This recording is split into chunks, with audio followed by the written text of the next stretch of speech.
សំឡេងរីយំលឺសក្រលួញ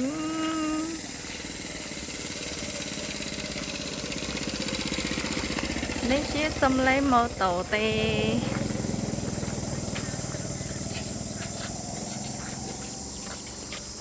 អូ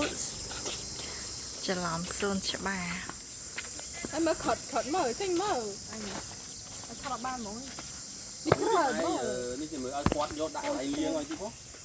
ไอ้เลี้ยงจัวไม่ทำไม่ได้เหมือนกันเขาจะต้องยำโยมองไปโยตัวเลี้ยงตัวเลี้ยงขดไม่ใช่เจ้าเฟรนเอ้ช่วยชั่วเตะ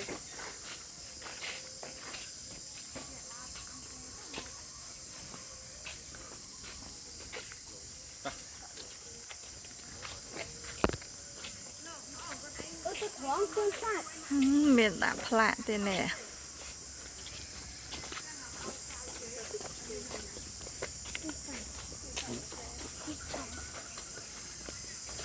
ดูเป็นเปลี่ยนตัวคลังน่ะซ้ำมันบุกได้กับมันត្រជាងរហឹមត្រជាងរហឹម